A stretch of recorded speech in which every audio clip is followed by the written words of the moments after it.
سلامونه وخت مو بخیر. زه غواړم تاسو سره په یو مهم موضوع خبرې وکړم.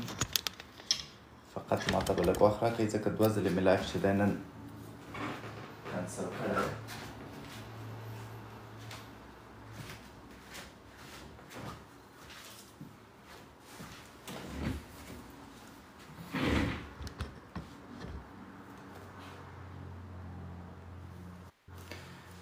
اول 2 ځلې ما نن لایف کنسل کړ. زه بخښنه غواړم.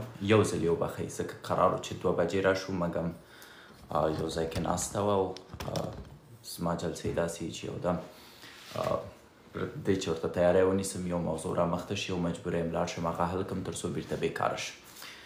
په هر حال ستړي مه شئ، ښه راغلاست. نن په دې باندې بحث کوو چې غریب انسان دی که غریب د انسان ماغزه دي. مطلب ما داسې میلیونر لیدلی چې غریب دی او داسې غریب مې لیدلی چې میلیونر دی. اوس به تاسو وایئ چې یاره ډاکټر صاحب دا خو در سره ولاکه ومنو، څنګه امکان لري چې داسې غریب دې لیدلی چې میلیونر اوسي او داسې میلیونر دې لیدلی چې غریب اوسي؟ پرته د شکه امکان لري او زه آهسته آهسته کوشش کوم چې دغه زموږ د بنډار بحث داسې یو شکل ته راولم چې په هغې کې تاسو ډېر دخیل اوسئ. یعنې د دې نه وروسته کوشش کوم چې کله تاسو زما خبرو ته غوږ نیسئ تاسو هم پکې دخیل اوسئ او عملا د ما سره کار وکئ. بنان که کتابچه او قلم در سره حتما یې راواخلئ ځکه په کاریږي مو او ځینې پوښتنې درنه کوم د هغې جوابونه به راکوئ. په اول کې زه غواړم یو خبره تاسو ته وکړم. دغه فکر کول چې کوم دي، سوچ کول، چرت وهل د اساسي خبرو په اړه دا یو مهارت دی او موږ انسانانو نه دا مهارت اخیستل شوی. په خارج کې کوم خلک چې پیسه داره دي یا غواړي پیسه داره شي، کوم خلک چې خوشحاله دي یا غواړي چې خوشحاله شي، کوم خلک چې آرامه دي یا غواړي چې آرامه شي، دوی ټول فکر کوي، دوی ټول سوچ کوي. هر سهار چې راپورته کیږي حداقل 10 دقیقې یوازې یو ځای کې کیني، د ځان پوښتنه کوي کوم کار مې سم روان دی، کوم کار بدلون ته ضرورت لري، کوم کار ښه دی، کوم کار بد دی، کوم عادت مې ښه دی، کوم عادت مې بد دی. د وروستي ځل دپاره چې تاسو تنها ناست وئ د 10 دقیقو دپاره او د ځان او د خپل ژوند اړوند مو سوچ او فکر کړی کله و؟ راته ووایاست. اوس به ډیری راته کومنټونو کې لیکي چې ولا پرونو ولا بل پرونو. کله چې وایم سوچ او فکر کول هنر دی، هغه سوچ او فکر کول ښایم چې تا دې په ژوند کې په مثبت شکل بدل کړي. هغه سوچ او فکر کول ښایم چې د هغې سوچ پایله ستا په ژوند کې مثبت بدلون وي. زما خو یو ځوان ناست دی د سیند په غاړه بس د لیلي د بنګړیو په اړه چرتونه وهي. بل ځوان ناست دی د سیند په غاړه په دې کې چرت کې دی چې یاره کور ته پیسې زه نشم لیږی دا به څنګه کیږي. بل ځوان ناست دی د سیند په غاړه وایي چې څنګه به وکړو چې د افغانستان نه نسوار راورسېږي چې واچوم. دا چرتونه نه ښایم. هغه چرت چې په اساسي شکل ستا ژوند بدل کړي، هغه چرت چې بیا تا پرې نږدي چې لاړ شي بیرته په ارامه ویده شي. موږ داسې ځوانان هم لرو چې لاړ شي په ساعتونو چرتونه ووهي او په دې چرتونو کې د ایلن ماسک تر حده ورسیږي، میلیونر شي، بیلیونر شي او د هغې نه وروسته بیرته راشي ټیک ټاک ته کښېني 2-3 دقیقې په ټیک ټاک کې نجونې وګوري او د هغې نه وروسته پسې ویده شي او سبا ته بیا 10 بجې راویښي. پس چرت او سوچ دا یو مهارت دی او متاسفانه باید درته ووایم چې که چېرته ته داسې یو انسان یې چې په ژوند کې چرت وهي، په ژوند کې سوچ کوي او د ژوند دپاره د منظم پلان جوړوي او آینده دې غواړي د پلان په اساس مخ ته لاړه شي، د تا د ژوند تر ټولو ستر دښمنان هغه خلک کیږي چې ژوند کې چرت نه وهي، چې ژوند کې سوچ نه کوي، چې ژوند کې فکر نه کوي. ولې؟ چون تا سره پلان دی، هغوی سره پلان نشته، هغوی نه غواړي ستا د پلان پیروي وکړي او ته او خپله پلان لري نه.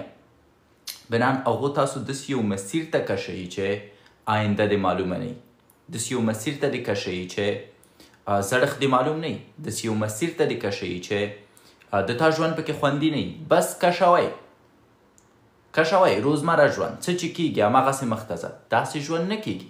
بنان ته باید پلان ولري، ته باید چرت ووهې 6 میاشتې وروسته به زه چیرته اوسم، 1 کال وروسته به زما ځای چیرته وي، 2 کاله وروسته به زه کوم حد ته ورسیږم، 3 کاله وروسته به زما آینده څه کیږي. او کله چې ته د دې په اړه چرت وهې، سوچ وهې، ته ستر پلانونه جوړی، ته کوچني پلانونه جوړی او د سترو پلانو د رسیدو لپاره د کوچني پلانونو دپاره کار کوي. پس سوچ او فکر کول تاسو باید خپل عادت وګرځوئ او زده کوئ چې څنګه مثبت چرت یا سوچ په خپل ژوند کې وکئ. ښه څنګه به زده کوو، څنګه به یادوو، دا سخته خبره ده. سوچ خو به وکړو، مثبت سوچ به وکړو، خو څنګه به یې وکړو؟ شاید د ډیری پوښتنه دا وي. نو راځئ چې نن موږ او تاسو یو ځای په ګډه د یو درنې کورنۍ په توګه چرت ووهو. راځئ یو سوچ او یو چرت په دې اړه نن ووهو. زه غواړم د تاسو نظریات پکې واورم چې دغه غریب خلک ولې غریب پاتې کیږي. راځئ په دې اړه چرت ووهو. ولې همیشه غریب خلک غریب دي؟ زما نظر دا دی چې غریب خلک ځکه همیشه غریب دي چې ویره لري د نورو غریبانو لخوا که چیرته دوی یو نوی کار وکړي رشخند به پرې وویل شي. غریب خلک ځکه همیشه غریب دي چې ویره لري چې نور غریبان یې په اړه څه وکړي. غریب خلک همیشه ځکه غریب دي چې د نورو غریبانو نظریه اوري. غریب خلک ځکه غریب دي چې د نورو غریبانو خبرې په دوی اغیزه کوي. یو غریب دی راپورته کیږي، یو ټیک ټاک جوړوي، 10 نور غریبان په کومنټونو کې ورته لیکي چې ښه ته اوس ټیک ټاک ته راغلی، ته لکه چې ټیک ټاکي شوې، د تا نه به چې جوړ نه شي، هغه شرمیږي، زر بیرته ویډیو ډیلیټوي.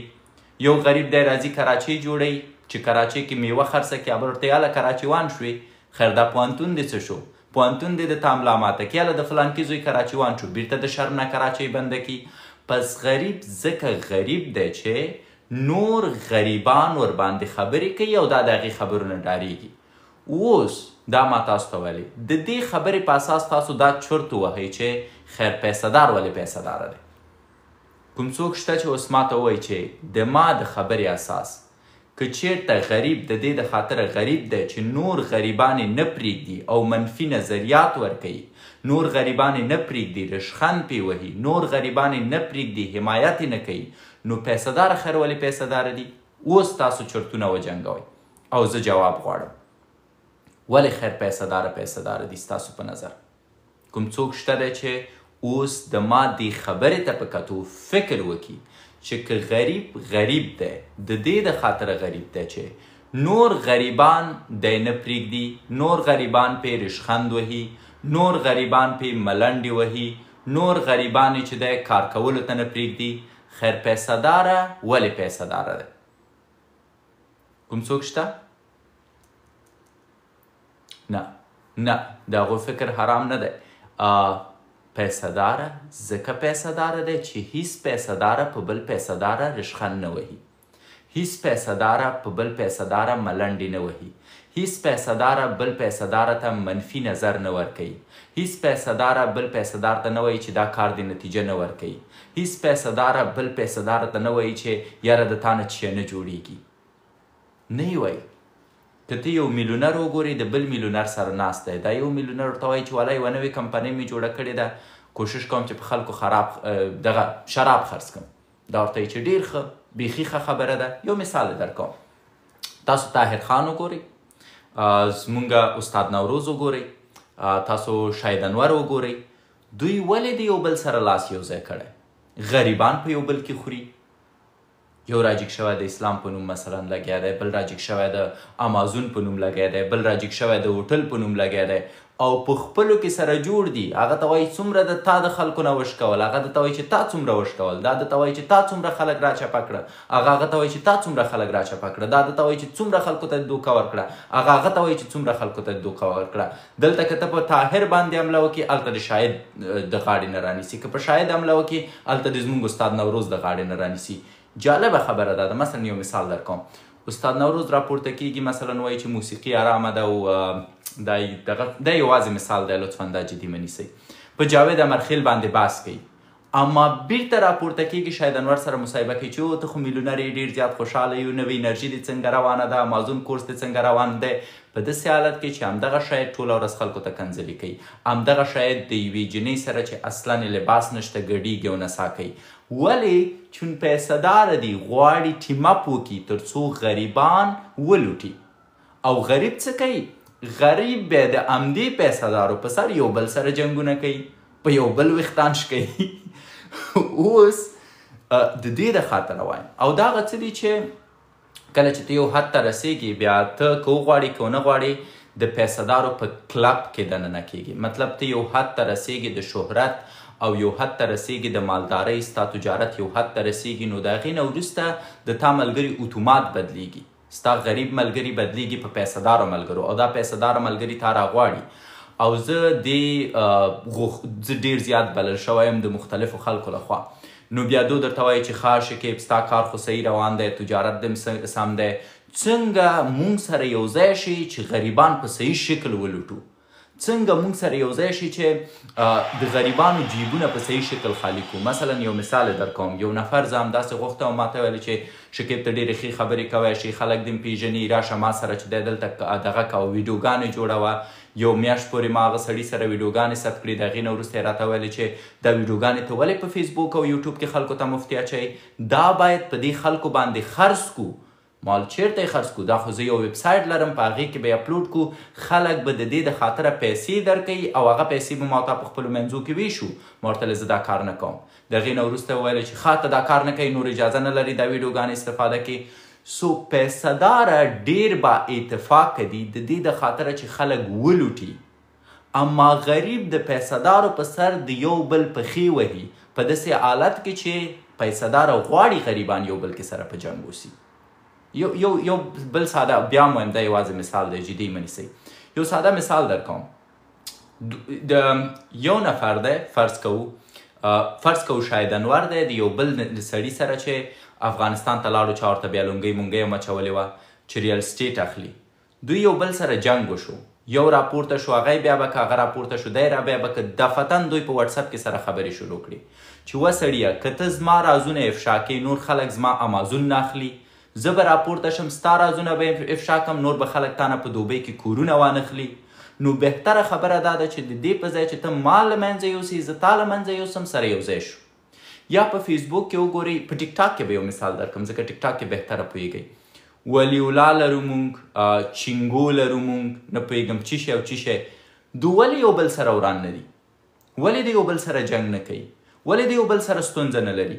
که جنګ هم کوي که ورانه مي د صحنې په سر دي تر څو غریبانو نه لوده جوړ کړي غریبان په ډلو ویشي چې دوی خپل ګفټینګ وکړي کنې وران نه دي مطلب ته یو نفر لایف راپورته کوي مور ورته یادوي خور ورته یادوي جنګ ورسره کوي د پاکستان یو پاکستانی شي بل افغانی شي جنګ شي پنشمنټ شي جنجال شي ته به وایي چې دو خو بس ښه لکه چې سره وران شو سبا ته به یو بل سره ووژني سبا ته بیا چې د یو بل ته ناستی وایي چې ښه ته ودرېږه دا چینګوم پرون بایللی او اوس به بیا ورته زنګ وهم چې لایف شي چې بیا وبایلو هله تکړه شئ افغانانو سړی بیا راپورته کي بنان پیسهداره خلک ټیم اپ کوي پیسهداره خلک یو بل ته لاس ورکوي تر څو غریبان ډېر ولوټي غریبان څه کوي د یو بل پښې وهي تر څو پیسهداره خلک لا پیسهداره کي او دا هغه وخت تاسو په دې لوبه باندې پوهیږئ چې کینئ ځان سره فکر وکئ چې کینئ ووایئ چې واقعا څه ډول لوبه ما سره کیږي که یو انسان پیسهداره یو میلیون روپۍ لري 2 میلیونه لري 10 میلیونه لري تا ته 1 روپۍ هم نه درکوي خو که پیسهداره یو تا ته وایي چې هی سړیه زه د 10 لکه روپۍ لرم لوکس کور لرم لوکس بنګله لرم لوکس موټر لرم اوس راشه د ما کورس په پیسو واخله تی اخلي غریب یې نو ولې ولا ودرې دا پیسې لري هغه ځکه پیسې لري چون په تا باندې شیان خرڅوي خو که یو غریب انسان هماغه شی تا ته مفت در زده کوي نه یې زده کوم په کار مې نه ده بنان کله چې ته فکر کوې ته په هغه رازونو باندې پوهیږې کوم رازونه چې ستا د سترګو په وړاندې دي خو ستا ماغزه پې کار نه کوي پس یو اصول د فکر کولو دا دی چې تاسو باید په لوبه پوه شئ د ځان نه پوښتنه وکئ چې زه چیرته اشتباه کوم بل انسان چې پیسې لري چیرته سم روان دی تر څو ته د پیسو د پیدا کولو په لوبه پوه شي. او کله چې ته پیسې پیدا کوې دا لوب هیڅکله بیرته باید چاته ونه ښایي چې ته پیسې لرې. ځکه کوم خلک چې تا ته ښایي چې زه پیسې لرم د دې د خاطره دي تر څو تا اغیزمن کړي چې په تا باندې خپل شی خرڅ کړي. هر هغه څوک چې تا ته خپل ثروت ښایي د هغې خلکو نه وتښتئ، د هغو نه هېڅ شی مه اخلئ، ځکه هغوی د هماغه ثروت په اساس غواړي تاسو ولوټي. که زه ناست یم درته وایم چې لوکس موټر لرم اوس راشه زما کورس واخله، غریبان د دې دوکه خوري. او پیسهداره خلک د هغه خلکو سره انویسټمنټ کوي، سرمایه ګذاري کوي، یا د هغه خلکو نه یو څه زده کوي چې هغه خلک ورته یو څه ووایي چې معنا ولري. صحیح ده؟ بنا همدې ته ډېر زیات متوجه اوسئ. بله خبره یوازې د دې په اړه غږیږو چې څنګه موږ صحیح فکر وکړو، او کله چې صحیح فکر کوو د خپلو مغزو نه کار اخلو، تدبر کوو، موږ په لوبه پوهیږو.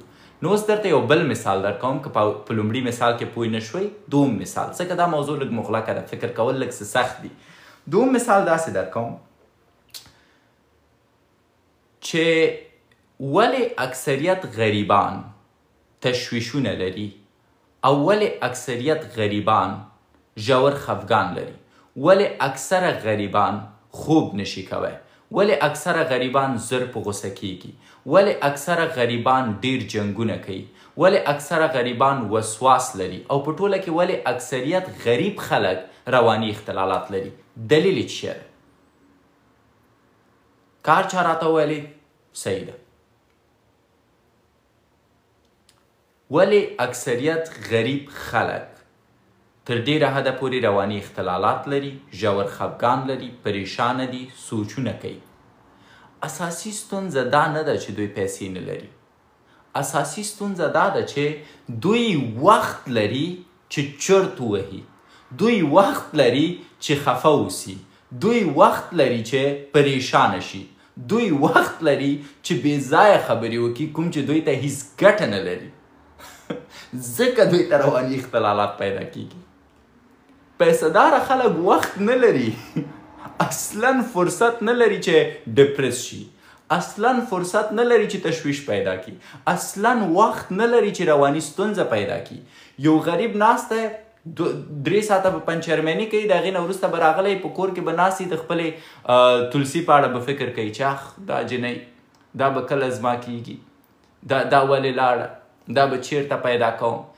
3 ساعته د یو جنۍ اړوند خیال پلو وهي.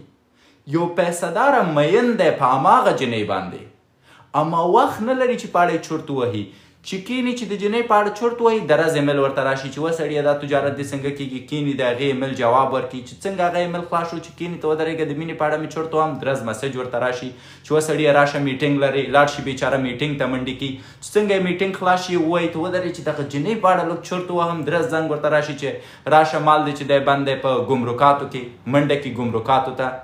یو وخت کې زه مین وم په یو چا باندې او خبرې م روانې وي، لکه هغه په کورس کې وه، مونږ آمادګي نیوله د کانکور دپاره، نو خبرې روانې وي او ښې روانې وي، مطلب کیدای شو چې یو ځي ته ورسیږي، یو مسیر ته ورسیږي. بیا هغې راته مسج به کوه سلام څنګه یې، صحت د ښه دی په خیر یې، مسج به وشو سهار، ما به جواب ورکړه د شپې 12 بجې، هغه به ویده وه د شپې 12 بجې. سهار وختي به چې دی چې دا جنۍ راویښه شوه، دی به مسج وکړه، بیا به زه سهار مصروفه وم تر شپې 11 بجو پورې، بیا به چې دی هغې مسج مطلب په تمه به وه ټوله ورځ، بیا به چې هغه ویده وه ما به جواب ورکو. نو دا شی داسې تر 1 هفتې پورې وچلېده، هغې نه وروسته نه هغې نور مسج کوو او د ما نه بیخي هېر شوي وه. نو یو وخت کې ما ته را په یاد شو چې وسړیه تا خو یو جنۍ خوښېده او ډېره باحجابه ښه جنۍ وه، خبرې دې ورسره کولې، چې دا به څنګه یي چې ورته مسج وکړو، وایي ګوره بیا ما ته مسج ونه کړې، مال ولې، وایي زما چې دی اوس نوی واده شوی حامله یم، بل اولاد مطلب اولاد مې پیدا کړي. مال لکه چې کیسه ډېره مخته لاړه ده.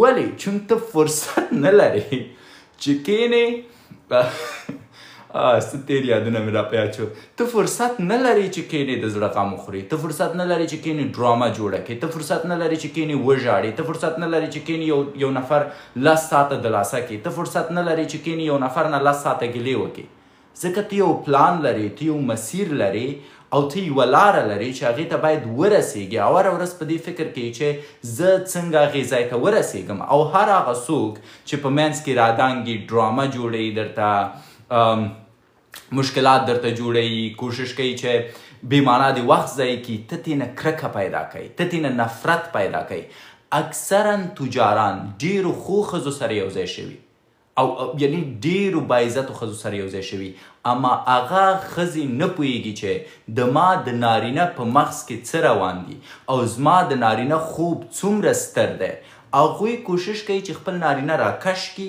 هغه کوچنیو خیالونو ته چې دوی په ژوند کې لري او نارینه یې غواړي دلته ورسیږي اوس دې کشوګیر کې دوه کاره کیږي یا باید نارینه خپل خیالونه پرېږدي د یو بادشاه نه چې غواړي خپله امپراتوري جوړه کړي راشي یو ګدا ته تر څو یوه ښځه خوشحاله وساتي یا باید په تاریخ کې خپل نوم روښانه کړي سو هر نر چې زما په نظر ښځه پرېږدي تاریخ کې خپل نوم روښانوي پس هوښیاره ښځه څوک ده د دې په ځای چې نارینه باندې دومره فشار راولي چې دی مجبوره شي د خپلو خیالونو خوبونو او د دې ترمنځ یو وټاکي دی ورسره ګام په ګام مخته لاړه شي حمایه یې کړي سپورټ یې کړي تر څو اغېزې ته ورسیږي بنان ډېره زیاته مهمه خبره ده چې که چېرته تاسو فکر وکئ اکثرا غریبان د دې د خاطره غریب دي چې ټول خپل اضافي وخت په ډرامو تیروي په چغو یې تیروي په جنجالو یې تیروي په تاویلو ماویلو په غیبت کولو په اضافي خبرو پیسهداره وخت نه لري پیسهدارو دپاره پیسې ارزښت نه لري د پیسهدارو دپاره وخت پیسې دي یوه ثانیه هم چې تیریږي د پیسهداره زړه حیران پاتې چې مطلب څومره کارونه لرم څومره اهداف لرم باید زر کوم یو ته ځان ورسوم ولې د ما نه وخت ضایع کیږي په داسې حالت کې چې غریب یا ټول وخت په خپل خوب تیری یا ټول وخت په ګیلو او شکایتونو تیری یا ټول وخت په غیبتونو تیری او یا هم خپل ټول وخت پرته د دې چې یو منظم هدف ولري ضایع کوي پس فکر کول تر ټولو مهمه قوه ده فکر کول تر ټولو اغیزناکه شی ده یا بل مثال درکم د دې د خاطره چې پوه شئ غریبان ډیر سخت کارونه کوي که پیسه داره ځکه یو عجیبه غریب فکر دی په افغانانو کې او زه فکر کوم اکثریت دا فکر غلط لري غریب ډیر سخت کار کوي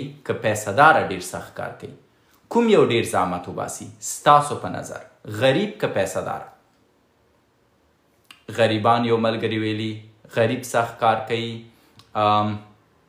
نه غریب سخت کار نه کوي ورونو غریب آسانه کارونه کوي پیسه داره خلک سخت کارونه کوي او هر سخت کار تا ته آسانی رامنځته کوي یعنی که چیرته ته هر پیسه داره وګوري د په ژوند کې د سختۍ نه پیل کړی دی یو مثال در کوم دوه غریبان دي یو هم پنچرمن دی بل هم پنچرمن دی دا یو غریب نه غواړي سخت کار وکړي 10 کاله کېږي همدغه پنچرمني دی راځي او ځي 8 ساعته کار کوي پیسې جیب کې اچي کور ته ځي هغه خوري بیا راځي 8 ساعته کار کوي پیسې جیب کې اچي هغه خوري بل غریب دی دا 8 ساعته کار نه کوي دا 14 ساعته کار کوي 8 ساعته چې دی د کور مصرف وباسي باقی نور چې دی 8 ساعته هغه پیسې راخلي بل دوکان جوړوي کله چې هغه دوکان جوړ کړي هغه پیسې راخلي بل دوکان جوړوي اوس کوم یو سخت کار کوي هغه چې یو دوکان کې 10 کاله مستریتوب وکړه یا هغه چې په 10 کالو کې یو دوکان په 5 یا 6 بدل کړه کوم یو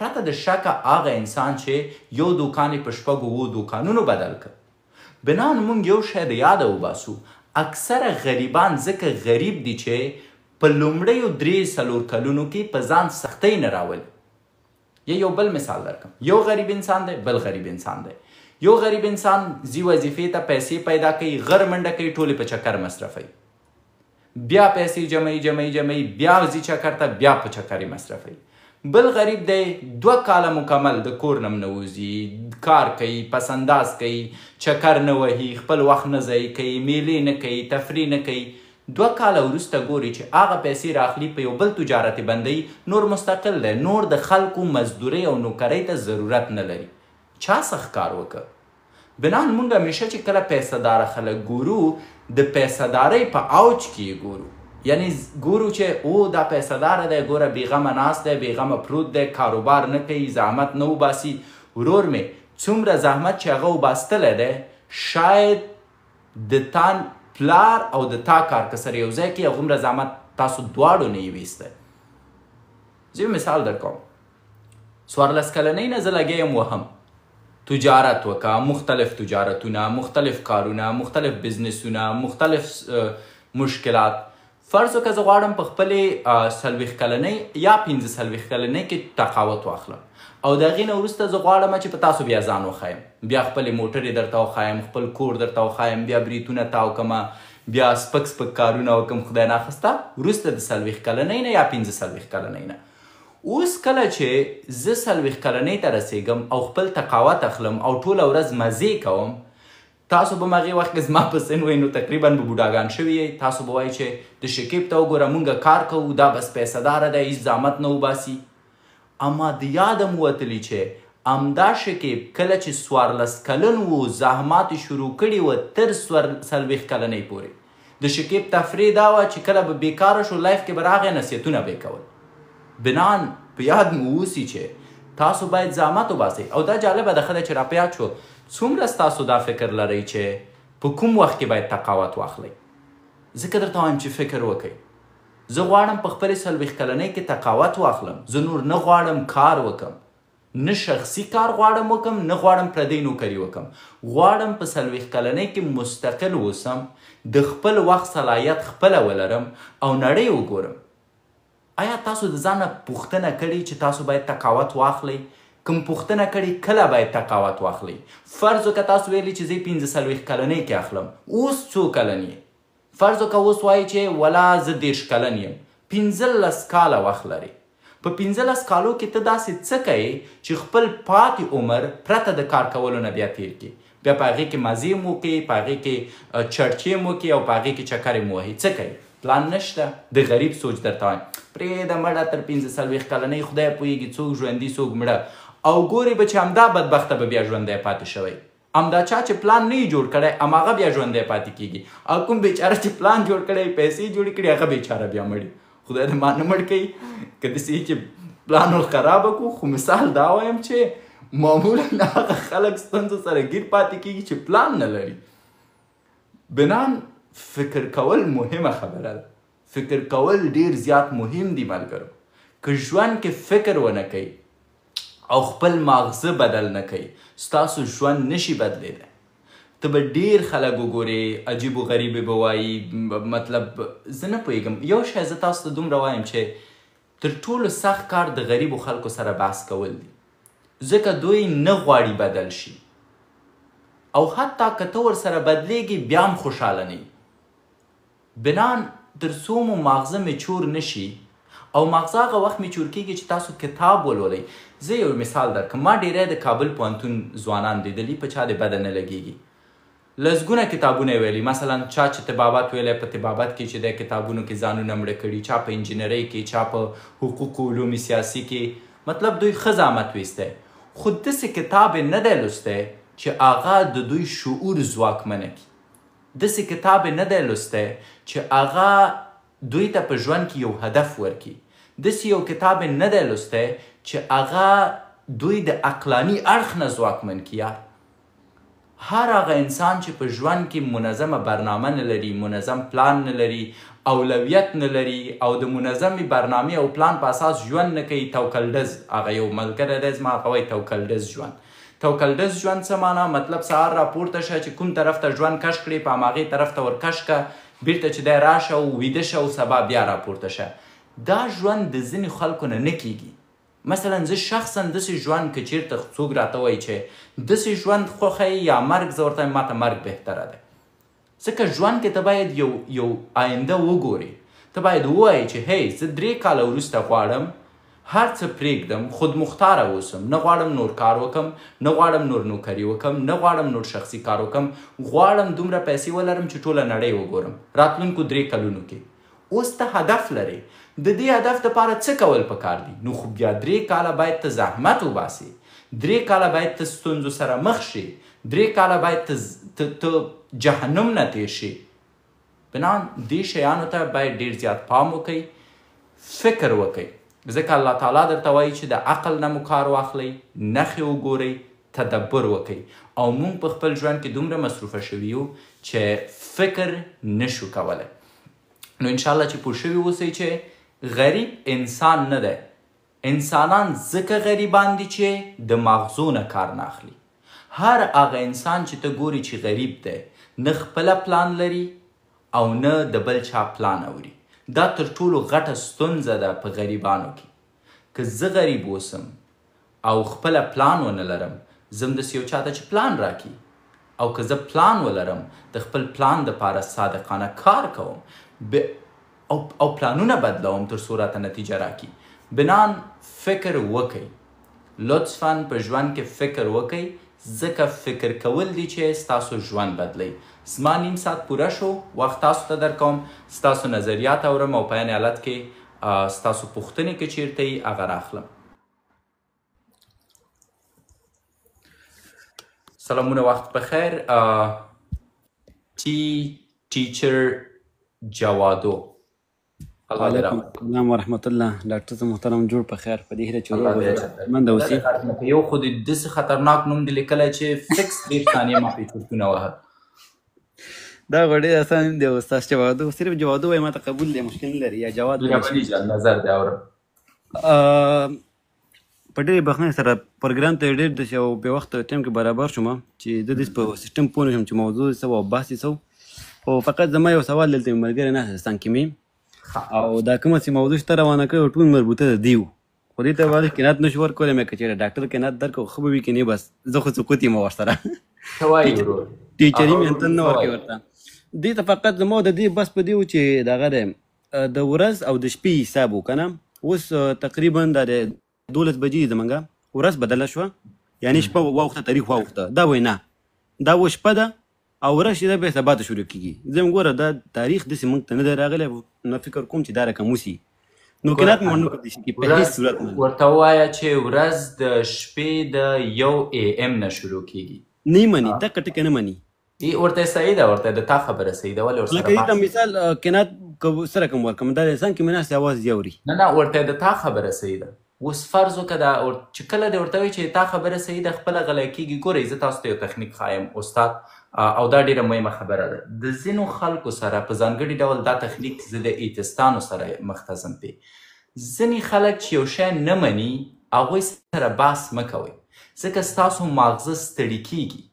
فرض وکړه هغه سړي باندې تا ومنله چې 1 AM د ورځې پیل دی، تا ته څوک پیسې درکوي، کوم ایوارډ درکوي، کومه جایزه درکوي. نو خدای پاک وایي چې زه نه بدلوم حال د هغه چا چې نه بدلوي حال خپل. که چېرته هغه په هغې حالت خوشحاله دی، بس بیخي په طبیعت یې ورسره ومنه، ورته بیخي ستا خبره صحیح. 1 AM ورته د شپې خبره ده. سبا ته ځي یو ځای کې په یو سیستم باندې یو چا به ورته لیکلي چې 1 AM راشه، دا به د شپې په د غرمې 1 AM ورغلی. نو هغه ټول فرصت به یې د لاسه ورغلی، یا لاړ به بیا به جاړي وایي به چې د سړي صحیح ویلی. نو که یو څوک ستاسو خبره نه مني، بیا هغو سره ډېر شله کېږئ مه. ورته ته پکې خوشحاله اوسه، ورته صحیح ده. زه عادت لرم مثلا خپل نظر ورکوم، ډېر لنډې ورکوم، چې ګورم یو نفر ډېر کم خلکو سره بحث کوم، او چې پوه شم چې یو نفر یو څه نه مني او شله دی په هغې اړه دلیل وایي، مسکی کېږم، یا غلی کېږم، یا ورته یم بوله ته رښتیا وایي. هغه نور هم هڅوم، ورته یم صحیح ده، ته خوشحاله اوسه. پښتون صاحب، الله مو راوله، ستړی مه شي. سلامونه ډاکټر صاحب، جوړ په خیر. زنده باشین. بفرمایید صاحب. پښتون یم، ډېر خوشحاله شوم چې پاس دې راوستلم. یو څو پوښتنې مې لرودلې.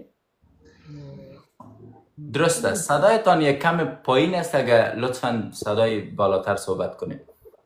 اوس مې اواز صحیح شو؟ بله بله، صدایتان دارم صاحب، بفرمایید. مشکل مې دا و چې ډپریشن لرم او بیخي بس یم چې یو داسې حالت کې یم چې هر څه فکر کوم وایم چې هغه خپل کوم اهداف مې چې په زندګي کې ټاکلي دي هغې ته ورسېږم، نو نه کېږي. غواړم مثلا زه ګوسپینم په ترکیه کې یم، تقریبا دا 2.5 کاله مې شول په ترکیه کې. کوشش کوم چې پیسې ټولې کړم لاړ شم اروپا ته، خو ولې نه کېږي نه پوهېږم. او بل خوا د ډپریشن زیات لرم او فکر کوم. لالا مې ګوره، زه به یې بیخي در خلاصه کړم. ملګري دې بدل کړه، ځکه نه کېږي چې غلطو خلکو سره مخ یې. داسې خاص ملګري هم نه لرم دا تقریبا امکان نه لري یعنی هر چاته دروغ ویلی شي ماته اصلا نشي ویلی امکان نه لري چې ته خاص غلط ملګري ونه لري او ته په دې پوه نشي چې ولې پیسې نشي جمعوی په دې پوه نشي چې ولې خپلو اهدافو ته نشي رسیدی یا به د پیسې په عمل کې ځي یا به د پیسې په خراباتونو کې ځي یا به د پیسې چې دی په بېشرشتهتوب کې ځي یا به د چې دی پیسې یو ځای کې به لګېږي او چې کله پیسې لګېږي معنا یو چا سره آشنا کېږي بالکل همداسې دی لږ څه عمل هم لري خو بیا په ځان باندې مصرف لږ زیات کوم نه همدغه شاید مشکل ختم ملګري دې بدل که کنجوس ملګري پیدا که ژوند دې جوړ دی مننه ډاکټر هیله کوم ګورئ هېڅکله ماته دروغ مه وایئ ځکه زما لکه عمر مې په سایکیټري کې تیر شو هر هغه څوک چې خپل پلان ته نشي رسیدی چندان ملګري نه لري په ژوند کې زه درته وایم د تاسو په ژوند کې زه د یو ملګري په توګه درته وایم او دا ډیره مهمه خبره ده لطفا په واده کې ډیر زیات فکر وکئ زر ځل که فکر کوئ 1,00,000 ځل فکر وکئ که 1,00,000 ځل فکر کوئ 1,000,000 ځل فکر وکئ ځکه ستاسو د ژوند ملګري ستاسو د ژوند مطلب ستاسو میرمنه ستاسو د ژوند ملګري ده او که چیرته غلط نفر سره واوښتېدئ د شا نه مو ګدا کوي که صحیح نفر سره واوښتېدئ د ګدا نه مو شا کوي او که چیرته مجرد یاست وګورئ چې چار اطراف ته مو څوک دي ماحول مو د چا نه ډک دی ځکه غلط ملګري تاسو له منځه وړی شي ښه ملګري تاسو په پښو درولی شي بنان کله هم چې ته یوازې اوسې مجبوره یې چې ملګري پیدا کړي ځکه انسان خدای پیدا کړی داسې دی چې د یوازیتوب ژوند نشي کوی او کله هم چې ته ملګري پیدا کوي که سم خلک و ژوند دې جوړوي که خراب خلک و ژوند دې تباه کوي د سمو خلکو ملګرتیا سخته ده په اول کې کله چې ته ورسره ګورې ته وایي چې دا څه شی شو ساعت مې تېر نه دی ټوله ورځ پلانونه جوړوه پس انداز کوه 5 وخته مونځ کوه د دو نصیحتونه اوره مغزه دې خرابېږي په اول کې ځکه د هر سم کار ابتدا سخت دی د هر سم کار ابتدا سخت دی اما که غلطو ملګرو سره وي په اولو کې به مزې لډوګانې دي او ریډبالز کوه شپې فلمونه ګوره او بیا عیاشي کوه او جنۍ ګوره او کباب و شباب خو آخر ډېر خرابي داسې یو وخت راځي چې بېکاره کېږي بیا به د سړک په سر پروت بیا به جاړې په لاس کې به داسې نه وي بنان که ته کومه اړیکه شروع کوې که ته چېرته کوم ملګري پیدا کوي که ابتدا یې مزه لرله که ابتدا کې خوندونه وه د هغې اړیکې نه تخته ځکه زه وایم چې زما په ژوند کې د مشکلاتو سره مینه ده که زما په ژوند کې هدف نه وي که زما په ژوند کې زحمات نه وي که زما په ژوند کې چیلنج نه وي زه ویره لرم د هغې ژوند نه بنان سختی چې د کوم شي په پیل کې چې سختی وه د هغې پای خوږ دی د کوم شي په پای کې چې سختی وه د هغې شي پیل بیا خوږ دی دې ته باید تاسو پام وکئ او معمولا کوشش مو باید دا وي چې تاسو د هر کار پیل سخت وټاکئ نه اسانه ډیری خلک چې بدبخته دي او په ژوند کې فکر نه کوي غواړي چې پیل یې سم اوسي مثلا غواړي په پیل کې چې دی ورته هر څه برابري نه که د پیل کې خراباتونه ډېر وه که د پیل کې مزې چړچې ډېرې وې پای د خرابه دی خو که په پیل کې سختي وګالله په پیل کې د زحمات را سم کړه پای د سم دی نورو ملګرو ته به م وخت ورکړم کوم ملګري چې را سره دي یو بله واخلم سلامونه وخت بخیر ستړي مه شئ علي ورور ستړی مه شئ په خیر راغلی ښه علي ورور لاړو د بل را سره پرنسس لوګر ده ستړي مه شئ الله مو راوله کړي څنګه یې ښې سات مو ښه دی ډاکټر صاحب محترم مننه الله دې اجر درکړي مهرباني زه چې یم په دې با فارسی برات میگم حالا که از همیشه بسیار میدیم درد میکنه یکی و یکی بسیار عادت گل خوردن دارم یعنی دلم میشه کل جای گل باشه و من بخورم گل سرشوی پیدا کردم در اینجا حتی رفتم از دکان افغانی گرفتم گل سرشوی میخورم هیچمی هر قدر دوام گرفتم هر قدر که قرود گرفتم هر کس که هرچی گفت گرفتم نشدک حتی گچ خوردیم دیگه حالا بسیار میدیم یکی دردم میکنه که جوشم میشه یک رقم جوش میکنه درست من انشالله جواب میتونم براتون اما به پشتو اگه جواب بتونم انشالله مشکل نیست وای پښتو کې زه اورم د ټولو نه اول زه باید ووایم ته خپله فکر وکړه هغه معده چې خټې خوړلي، هغه معده چې ګچې خوړلي، نو هغه معده به ولې درد ونه کړي. یعنې ستا معده دغه اوس په تا په غوسه ده او تا ته وایي چې هی چی شی دې مانه جوړ کړی، مطلب ګلکاري کله روانوي، کله ګچکاري روانوي، او د دې د خاطره درد کوي ځکه په خټو کې میکروب دی، ځکه په ګچو کې میکروب دی، او دا د دې لامل کیږي چې ستا د معدې اسید ډیر تولید شي او له امله یې ته د معدې درد پیدا کړي. بنان ستا معده میکروبي شوې او د معدې د میکروب د ورکولو دپاره بهتره خبره ده چې اول معاینات وکړي انډوسکوپیک یا هم تلویزیوني یا هم د وینې معاینات او د هغې نه وروسته که ضرورت و انټیبیوټیک واخلي. اما زما په فکر که چیرته د لومړی د خټو خوړلو او د ګچ خوړلو عادت ورک کړي، معده به دې پخپله جوړه شي. اوس څنګه هغه عادت ورک کړي؟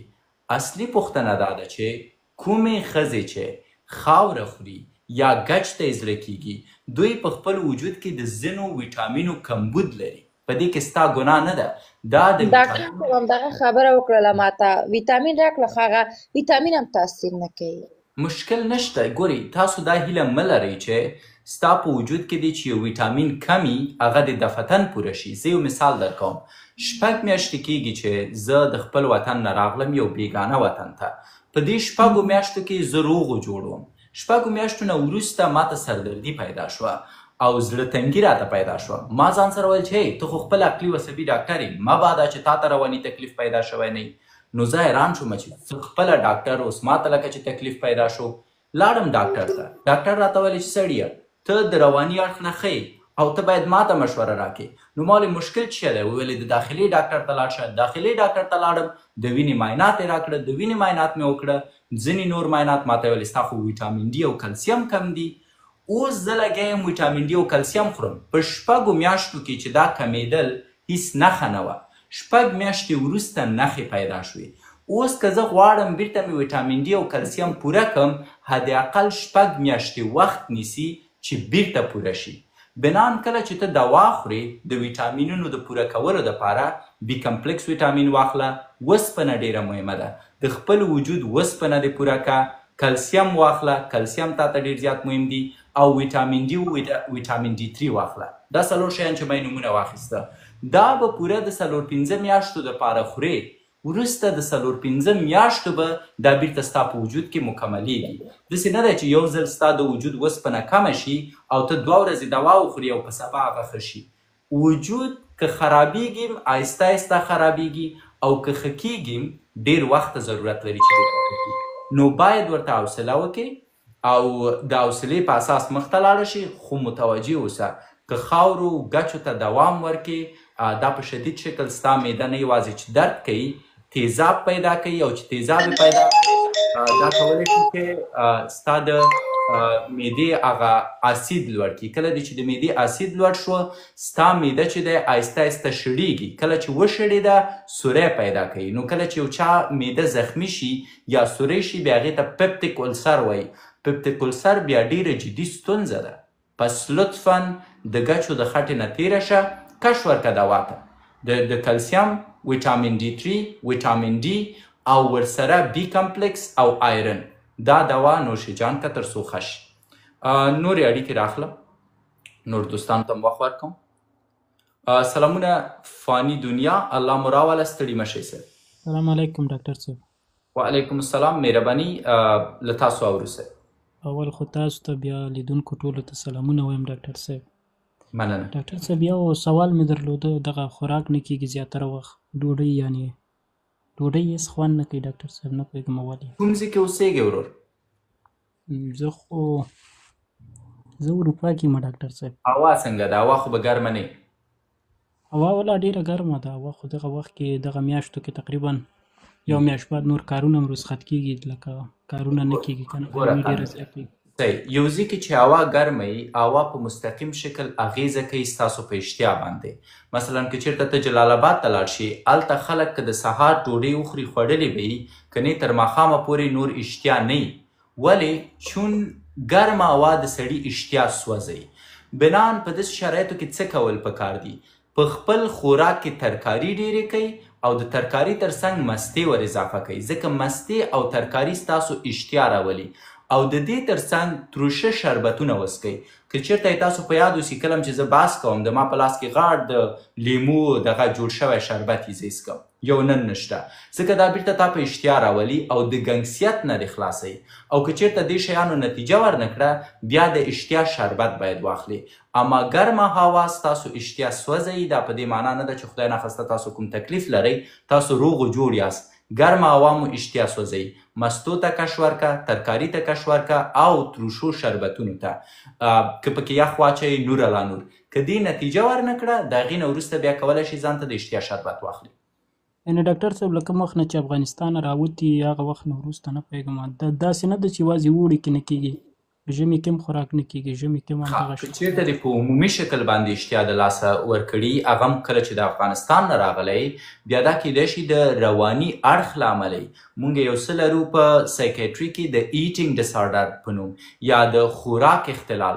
ځینې خلک د تشویش او خفګان یا د خپلوانو نه د لرې کېدو له امله خپله اشتیا د لاسه ورکوي، چې دوی بیا د اشتیا د شربت د اخیستو په ځای ورته پکار ده چې بیا لاړ شي یو ډاکټر ته چې هغه د عقلي عصبي ډاکټر وي تر څو تشخیص کړي چې د دوی بې اشتیایي خبره د رواني فشار له امله. ډاکټر صاحب بیا په دغه خوراکونو په دې شیانو کې یوازې دغه د پسه غوښه او تازه میوه خوند راکوي، نور هېڅ شی هم خوند نه کوي. هغه صحیح خبره ده، هغه ټولو پښتنو ته خوند ورکوي. غوښه په ځانګړي ډول د پسه هر پښتون ته خوند ورکوي. مطلب که یو پښتون د کوما په حالت کې سترګې پټي او ډاکټران وایي چې لاړ دی سړی ختم دی او ته ورته وایي چې سړیه د پسه هغه طبیعي روش چیرته دی، بس سمدلاسه خپل دغه هر څه لرې کوي او راجګېږي، وایي چې ته راوړه دا روش به وخورو بیا په طبیعت مړه شو. نو دا کومه خاصه خبره نه ده چې پښتون او بیا غوښه ورته تیاره شي، هغه خو ټولو ته خوند ورکوي. زما په یاد شي زما هغه، زه نه غواړم دا کیسه مې هغه واوري، زما خپل پلار دی لوړ فشار لري او د ججک خوړه دغه د پسه لم به یې راخیسته په غوړیو کې به یې چې دی سور کوه او مونږ څوک چې د ننګرهار خلک دي شاید ویې پېژني، په ځانګړي ډول د خوږیاڼو خلک مونږ کبرداغ ورته وایو، د پسه غوښه په غوړیو کې سره کوو بیا هغه خورو. نو ده ډېر زیات لکه د قربانۍ د وخت نه وروسته 4 ورځې دوامداره سهار وختي جیجک خوړه او د غرمې به یې کبردا خوړه. نو زما عادي ورته ویلې چې وسړیه فشار به دې خرابه کړي، نور په تا باندې غوښه بند. چې په سړي غوښه بنده کړه په سبا یې راپورته شو فشار یې جګ دی. اوس ډاکټرانو ته یې بیا یو پیچکارۍ ورته کوو، څه خبره ده هغه مې ویل تر څو چې غوښه ونه خورم ولاکه یې کنټرول کړي. او واقعیت دی د پسه غوښه هم چې ورکړه فشار یې بیرته جوړ شو. یعنې دا طبابت اصلا نه مني. د طب له اړخه زه یو ډاکټر یم، د طب له اړخه دا تر ټولو غیر منطقي خبره ده. اما زما د پلار په برخه کې دا حقیقت و چې غوښه یې وخوړه فشار یې جوړ شو. ما ډاکټرانو ولې پښتون دی نو څه به وکړو؟ دا بس فکر مه کوه چې خدای ناخواسته غوښه دې خوښېږي او هغې ته د اشتیا راځي ته به کوم تکلیف ولرئ. بیا کولی شي غوښه ډېره وخورئ، تر څنګ یې ترکاري وخورئ تر څو د خپله اشتیا بېرته دغه کې راپسور کړي. راځم بل ملګري ته وخت ورکوم، وګورم نور راسره څوک دي، زه غواړم هغوی هم راپورته کړم. علي ورور ستړی مه شي، فکر کوم مخکې مې راپورته کړی او زه مو نیم. ډاکټر صاحب مننه، ژوندی اوسې او سلامونه تا ته او اورېدونکو ته. څنګه یې جوړ خوښ شپه ورځ په خیر ده؟ کور ودان، الله دې اجر درکړي صاحب. جناب ډاکټر صاحب زه یو پوښتنه لرم، باور وکړه د افغانستان کې هم ډېرو خلکو به دا کیسه کوله، وایي وخت کې یو سړی تللی و ډاکټر ته چې ما ته ډېره غوسه راځي، نو بیا ډاکټر په جواب کې ورته ویلي چې پر تا نر نه دی پېښ شوی. نو اوس هم باور وکړه زه دغه خپل مریضي چاته ویلی لا نسم. زه اکثره وخت په لږ لږ شي باندې غوسه کېږم، هېڅ مشکل هم نه، هېڅ پروبلم هم نه یي، بس غوسه سم. بیا خپل هم داسې فکر کوم چې دا ولې داسې ستونزه ده.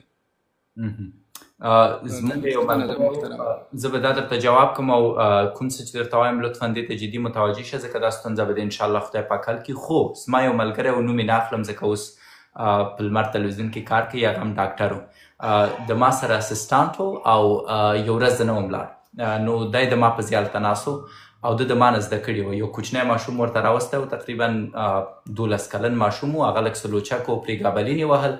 نو مور یې ویلي و چې دا په کور کې په ما وار کوي.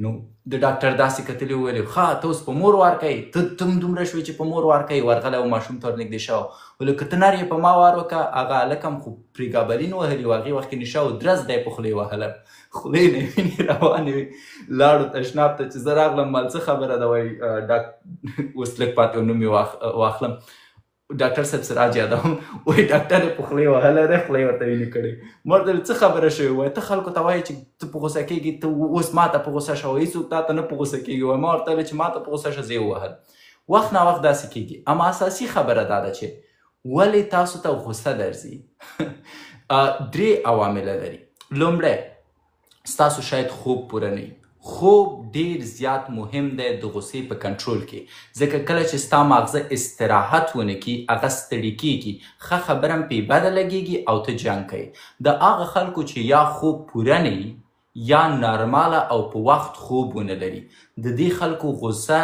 ډیره زیاته راځي دوم دلیل هغه خلک چې د وینې یا د اوبو کمښت لري په خپل وجود کې که چیرته ستا په وجود کې وینه کمی دا وینه مغزو ته نشي رسیدی او کله چې مغز ته وینه ونه رسیږي په دې معنا ده چې ډوډۍ ورته ونه رسیده په دې معنا ده چې خوراک ورته ونه رسیده ځکه په وینه کې په مکمل شکل انرژي او خوراک دی د مغزو په شمول د اکسیجنو فرض وکړه یو نفر که چیرته 18 ساعته ډوډۍ ونه خوري په سر درد کېږي وضعیت خرابېږي غوسه ورځي په همدې شکل که ته چیرته مغزو ته پوره وینه ونشي رسوی یا هم مغزو ته پوره اوبه ونشي رسوی د تا غوسه راځي نو هغه خلک چې په ورځ کې 1.5 لیتر نه تر 2 لیترو پورې اوبه نسکي او هغه خلک چې د دوی د وجود وینه پوره نه دوی ته غوسه ورځي په ځانګړي ډول انجونې چې دوی باندې په میاشت کې میاشتنی عادت راځي او د دوی وینه ضایع کېږي او دو بیچارهګان بیرته غوښه نشي خوړی یا توری نه خوري یا ځیګر نه خوري یا ینه نه خوري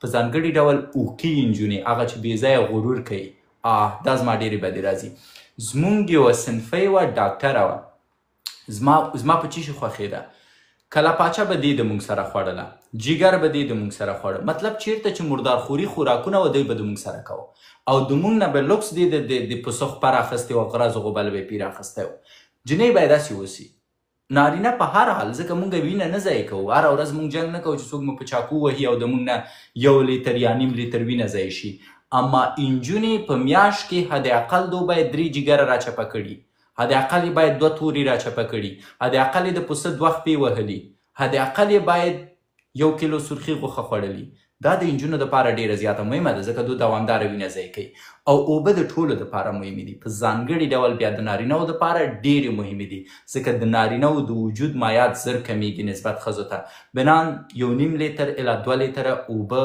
باید تاسو هره ورځ وڅکئ او یو ځل د خپلې وینې معاینات وکئ اوسپنه خو به مو کمه نه وي ویټامین B12 ویټامین شپږ دا خو به مو کم نه وي دریم دلیل چې شی دی د دې چې یو انسان ته زور غوسه راځي په مغزو فشار دی په مغزو باندې بوج دی دا بوج کیدای شي د دفتر له امله دا بوج کیدای شي د کورنۍ اړیکو له امله دا بوج کیدای شي د شرایطو اړوند دا بوج کیدای شي د رواني اختلال له امله دا بوج کیدای شي د معدې د تکلیف له امله دا بوج کیدای شي د ملا د مریو له امله بنان دغه 3 عوامله باید په هر مریض کې چې وایي ماته غوسه راځي وڅېړل شي هر یو چې پکې و هغه باید له منځه یوړل شي انشاءالله چې پوښتنه مې دې جواب کړي زه به وار ورکړم بل ملګري ته کوچنی رئیس ستړی مه شئ جناب رئیس صاحب الله مو راوله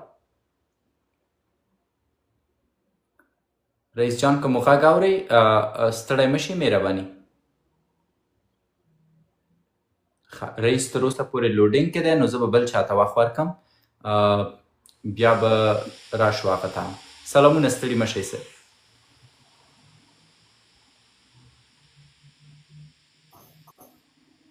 که مو چېرته غږ اورئ BAU الله مو راوله ستړي مه شئ که مو غږ نه اورئ بیا به زه بل ملګری راواخلم زه فکر کوم غږ نه لرو نو زه به بل ملګري ته وخت ورکړم تر څو ډېری نور ملګري په تمه پاتې نه شي ځکه ډېر ملګري چې دا ریکویسټ کوي عجب خان صاحب مو راواخیسته او ورسره بشیر خان د دواړو فکر کوم انټرنیټ کمزوری دی زه په تمه پاتې شم چې د چا انټرنیټ زر جوړیږي بیا به ورته وخت ورکړم که چېرته د دې ملګرو انټرنیټ جوړ نه شو بیا به نور ملګري راواخلم. په هر حال ځینې وخت د انټرنیټ ستونزه وي. نشي کامران صاحب الله مو راوله. سلام علیکم ډاکټر صاحب محترم، ښه یې جوړې په خیر یې؟ الله دې اجر درکړي، مهرباني صاحب. ډاکټر صاحب یوه پوښتنه لرم، دا زما یخته چې دی زیات تویېږي، چې کله یې پرې منځم او همداسې زیات سوخ هم کوي ورسره، چې دا څه وجه ده؟ دا چې ویښته دې ډېر تویېږي دا مختلف عوامل لري. په دې اړه ما همیشه خبرې کړي، خو کله چې وایي چې اوښته مې تویېږي او ورسره سوخ کوي نو هغې عواملو پسې باید ډېر لاړ نه شئ. تاسو باید لاړ شئ د ویښتانو متخصص ته، ځکه د ویښتانو تویېدل ورسره سوخ کول د ویښتانو مرض ښایي یا د ویښتانو میکروبي کیدل ښایي یا د ویښتانو ته د ستونزې پیدا کول ښایي. بنان کله هم چې تاسو ولیده چې ویښتان مو تویېږي او ورسره سوخ لرئ، لطفا اضافي فرمولونه په ځان باندې مه کاروئ چې څوک درته ووایي چې یاره لیمو په سر واچوئ، څوک درته وایي چې سر کل کوي، سر دې چې دا خپلې ګټې لري. مثلا که چېرته تاسو لیمو په سر باندې اچوئ دا تیزاب لري او د دې تیزابو له امله میکروبونه له منځه تللی شي، خو په عین حالت کې د تاسو د ویښتانو ریښې سوځولی شي. د باکتریا د وژلو دپاره زه یو کورنۍ نسخه درکوم. یو ځل درته وایم چې ډاکټر ته لاړ شه. که چېرته ډاکټر ته تللی شي دا تر ټولو ښه کار دی. که چېرته وایي چې ډاکټر ته نشم تللی، کورنۍ نسخه چې کومه درکوم پیاز راواخله، دا د تراشک نه وباسه. کله دې چې د تراشک نه وباسته د هغې نه وروسته یو ټیکري کې واچوه، مطلب داسې یو شی چې یوازې اوبه یې لاندې وغورځېږي او ښې وزبېښه. د دې پیازو تازه اوبه راواخله، خپل سر د سر بیخ ورباندې چې دی ښه صحیح لون که او د 15 دقیقو دپاره یې پرېږده. د هغې نه وروسته یې چې دی ومینځه. همدا کار په یوه اونۍ کې 3 الی 4 ورځې وکړه. اوس هر ډول باکتریایي میکروب چې ستا په ویښتانو کې او د هغې له امله تا ته د ویښتانو سوخت پیدا شوی او د ویښتانو تویېدل انشاءالله د دې سره ښه کېږي. که چېرته دې فرمول نتیجه ورنه کړه بیا نو دفعتا ډاکټر ته ځه. بیا پوه شه چې میکروب لږ څه خطرناکه دی او دا بیا یوازې په پیازو باندې د حل وړ نه دی. نبي صاحب ستړی مه شي، الله دې راوله. نبي ورور که مو چېرته غږ اورئ مایک مو روښانه کوئ، مهرباني وکړئ صاحب. سلامونه احترامات ډاکټر صاحب محترم تاسو ته او ستاسو لیدونکو ته. ډاکټر صاحب یوه پوښتنه مې لرله فقط د کارټیزول باره کې چې د کارټیزول مشکل لرم، یعنی کم دی. همیش ډاکټر راته ویلي چې ته باید هایدروکورټیزون باید ټول عمر وخوري. نو دې باره کې لږ معلومات راکړه. دې ترڅنګ زه ډپریشن مطلب دې دپاره ډاکټر نازیپم ریوټریل چې دی دا 2 ملي ګرام وخورم. نو غواړم چې دا پرېږدم دا دوا، خو لکه پرېغوستی نه شم. نو معلومات راته راکړې، مننه، خوشحاله اوسئ. هیله کوم جان. تر ټولو اول خو باید درته وایم د کورټیزول د کمېدو د خاطره باید ته اول په دې پوه شي چې ولې کم شوي، دلیل یې څه دی، څه باعث شوی چې ستا د وجود کورټیزول کمیږي. کله چې تا دلیل پیدا کړ د هغې نه وروسته تداوي کوی شي او د دې دلیل ته زما سره دلته په ټیک ټاک نشي پیدا کوی مګر دا چې ستا اساسي تداوي وشي او معاینات دې وشي. که وایي چې زما معاینات شوي دي او هغوی درته دلیل ویلی چې ولې کورټیزول کم شوي، نو اوس ته پوهېږي چې څه باید وکړي تر څو بیرته کورټیزول سم شي. دومه پوښتنه د دا چې تا ویلې ژور خفګان لرم، دا د کورټیزول له امله کیدی شي. زما نظر تا ته دا دی چې که چېرته ته خپل کورټیزول منظمه کړې شاید ستا خفګان په اساسي شکل له منځ لاړ شي. اوس که چېرته ته غواړې د عقلي عصبي برخې دوا ولو ارچ شي، ونفلکزسیني، اسپټالوپرامي، هره دوا چې که غواړې چې هغه پرېږدې باید د خپل عقلي و عصبي ډاکټر سره مشوره وکړې، ځکه دا دوا د لا ډوزیج پالیسي په اساس پرېښودل کیږي، یعنی آهسته آهسته به یې پرېږدي. مثلا که ته اوس 20 ملي ګرامه خورې باید 2.5 ملي ګرامه د یو هفتې دپاره کم کړي، په بل هفته باید 2.5 ملي ګرامه نور کم کړي، بیا یوه میاشته پورې 15 ملي ګرامه وخوري، یوه میاشت وروسته بیا 10 ملي ګرامه کې، بیا یوه میاشت وروسته یې 15 ملي ګرامه کې، بیا یوه میاشت وروسته یې 2.5 ملي ګرامه کې، بیا یوه میاشت وروسته یې بیا پرېږدي. بنان یو دم ته دوا نشي پرېښودی، عقلي و عصبي دوا معمولا د 3 میاشتو نه تر 6 میاشتو پورې وخت نیسي چې ته د عصبي دواګانو د خوړلو نه بېغمه شي او آهسته آهسته به دا دوزونه راکمئ. جناب سردار صاحب الله مو راوله، ستړي مه شئ. مایک مو روښانه کوئ، مهرباني صاحب، نظر یا پوښتنه مو اورم. ډاکټر صاحب محترم السلام علیکم ورحمت الله وبرکاته. وعلیکم السلام مهرباني صاحب. ډاکټر صاحب ډیره مننه وخت دې راکړ. یو پوښتنه کوم ډاکټر صاحب د الوپیشیا په مرض په اړه باندې بهتره پوهیږئ چې د بدن په نورو غړو کې هم بغیر له سر نه پیدا کیږي او کنه خالص په سر کې پیدا کیږي. او بله خبر دا ده چې الوپیشیا دا پوښتنه دې یو ځل بیا کولی شئ؟ مشکل نشته ډاکټر صاحب. دا مې درته ویلې چې الوپیشیا مرض په اړه به مو اورېدلی وي، بهتر به پوهیږئ. نه لالا نه په دې نه پوهېږم لالا. د پی آر پي انجکشن چې ورته لګېږي، د پی آر پي انجکشن ولې ورته لګوي؟ لکه په دې مې پوه که پی آر پي خو هغه وخت کې لګول کېږي کله چې ستاسو ویښتان تویېږي یا ټکېږي او د تاسو ویښتان په مطلق شکل بیا نمو نه کوي، نو د هغې د خاطره پی آر پي کېږي. یا زه سم پوه نه یم؟ ډاکټر صاحب زه به درته تشریح کوم. په سر کې یو قسم ته الوپیشیا لګېږي چې په پښتو کې ورته فکر کوم سپوڼی وایي، او ورته دلته به نور هم څوک په کمنټ کې ولیکي د سپوڼي په قسم باندې وي. هغه کوم ځای چې خالي سي هغه بالکل په هغه ځای باندې ویښتان نه راخیږي، لکه د لاس ارغوی ترې جوړېږي. دغه ډول پوه شوم ښه هغه الوپیشیا زیاتېږي. نو له انجکشن نه په واضح ډول به درته وایم چې ویره لرم چې تر څو انجکشن ورته ولګوم. که د انجکشن په ځای باندې د دې کوم بل درمل وي یا ګولۍ وي او یا داسې بل شی وي چې هغه ځکه دوی په سر کې انجکشن لګوي، دا ډېر ماته ډېر خطرناک ښکاري.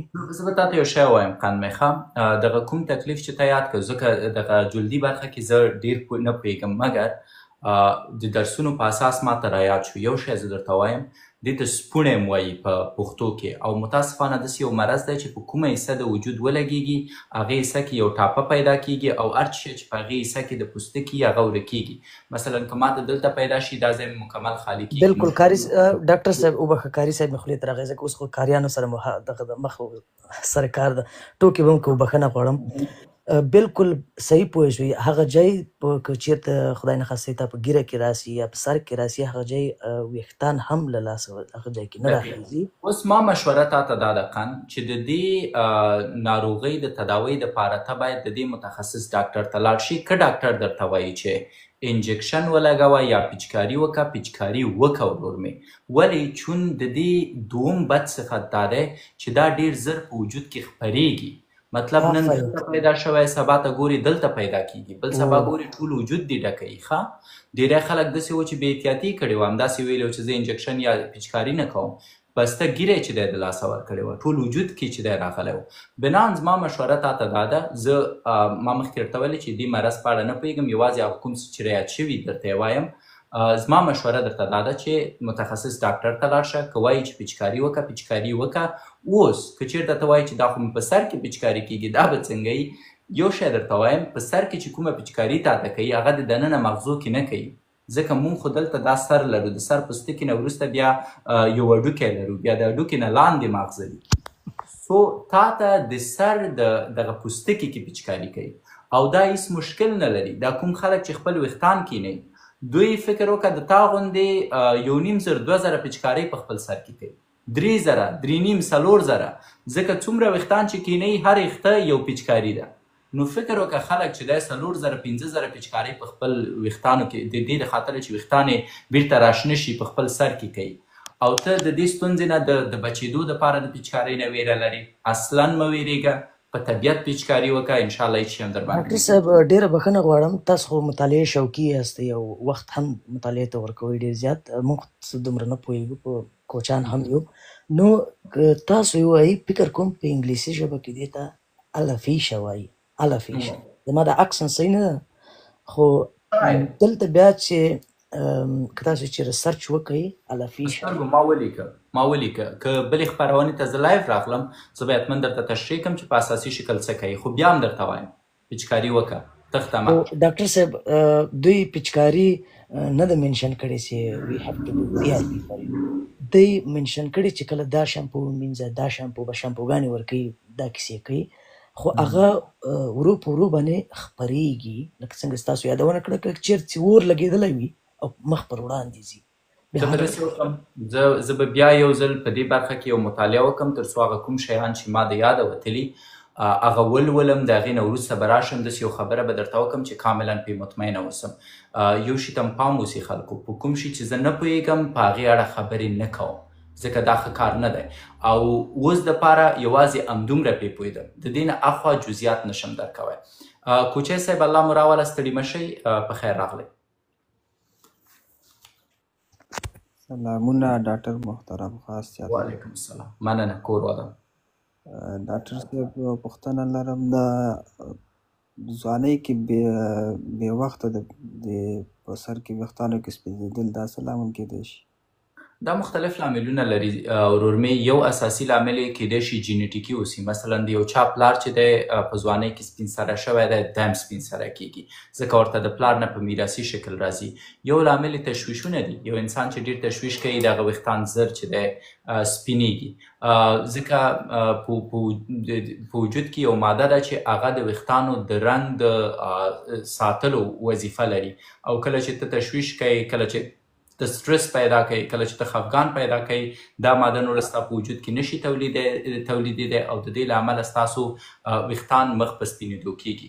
خو زه یو شی تاته وایم، د سپینو ویښتانو درلودل په اوسنۍ زمانه کې رواج دی، مود دی. اصلا دې ته اندېښنه مه کوئ. که مو چیرته ویښتان سپین هم وي، په دې فکر کې مه اوسېږئ چې څنګه یې تور کړو یا کوم کار وکړو، ځکه زما په نظر سپین ویښتان هم ښه ښکاري.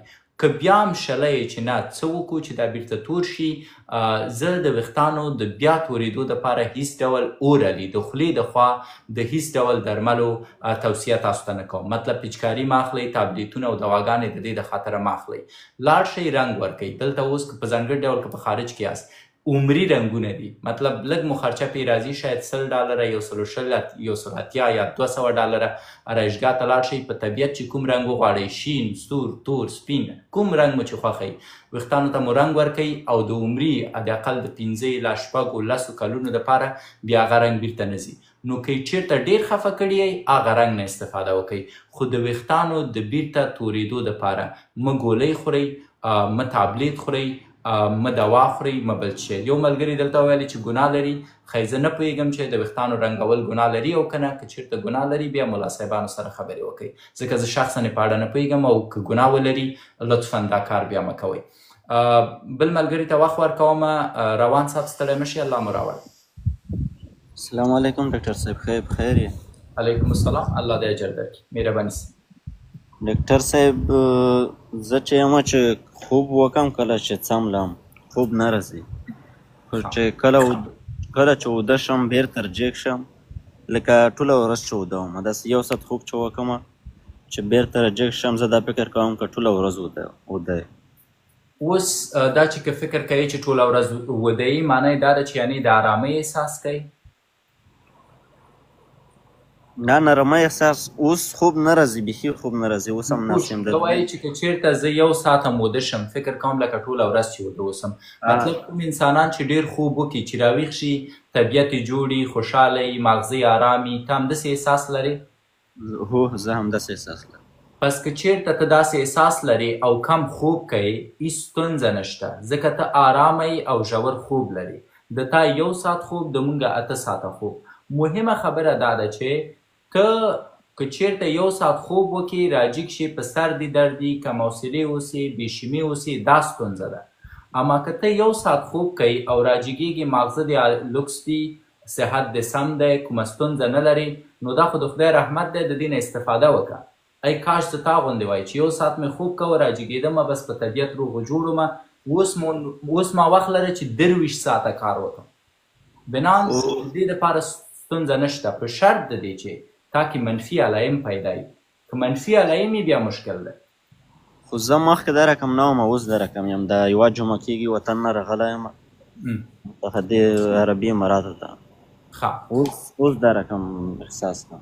زما په نظر دا چې یوه جمعه لاړې وطن ته، هلته دې ساعت تېر کړی، خپلوان دې لیدلي، ماغزه دې ارامه شوي او دغه ارامۍ تا ته ډېره انرژي درکړې.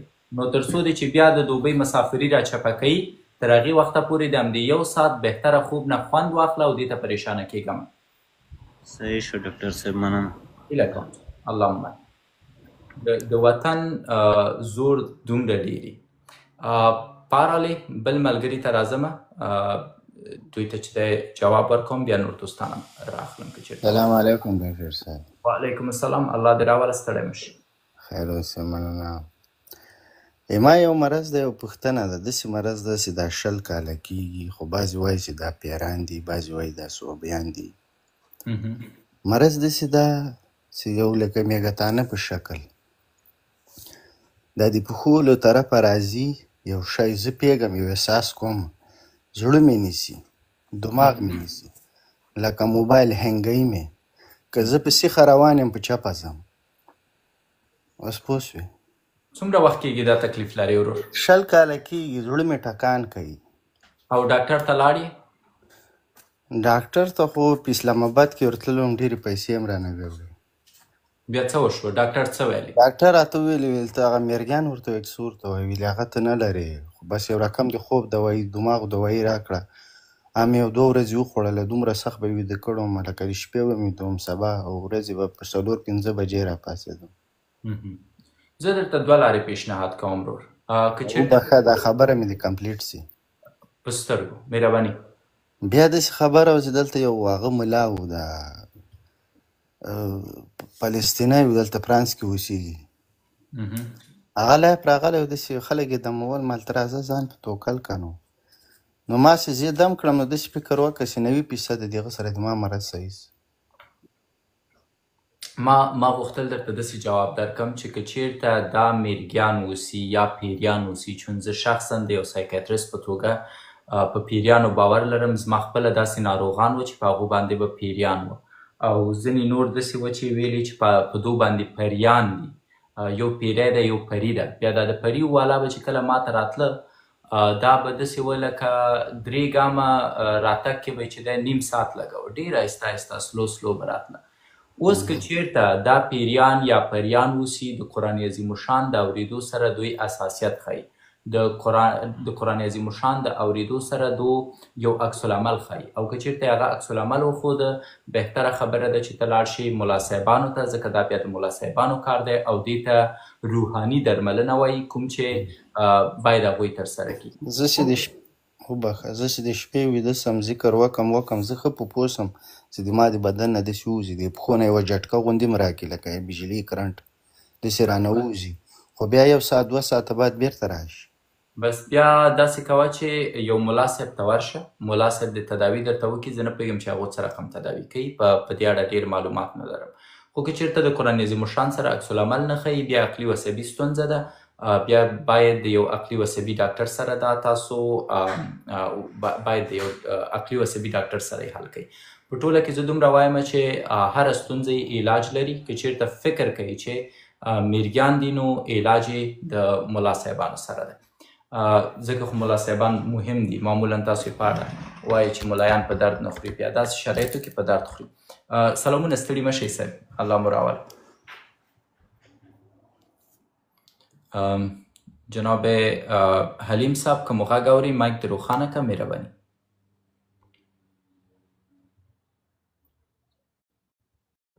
فکر کوم حلیم صاحب موږ سره نشته، نو زه به یو بل ملګری راواخلم. السلام علیکم ډاکټر صاحب. وعلیکم السلام. ستړی مه شي ورور. بس ډاکټر صاحب زه هم یو مشکل لرم.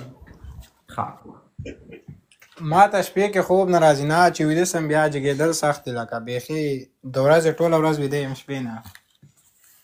دې ته د سارکادین ریتم ستونزه وایي ورور. هغه خلک چې خوب یې سرچپه کېږي، مطلب د ورځې خوب کوي، د شپې د خوا نه ویده کېږي، او دا ریتم د مختلفو عواملو د خاطره له منځه ځي. په ځانګړي ډول په هغه خلکو کې دا ریتم له منځه ځي چې د دوی وظیفه د یو څه وخت دپاره د شپې د خوا نه وي. مثلا که ته 1 میاشت د شپې د خوا نه کار وکړي، بیا نو مجبوره یې چې د ورځې ویده شي، او که د یو ځلې عادت واخیست چې د ورځې د خوا نه ویده شي او د شپې د خوا نه ویښ پاتې شي، اوس ډېر سختېږي چې ته د عادت له منځه یوسې.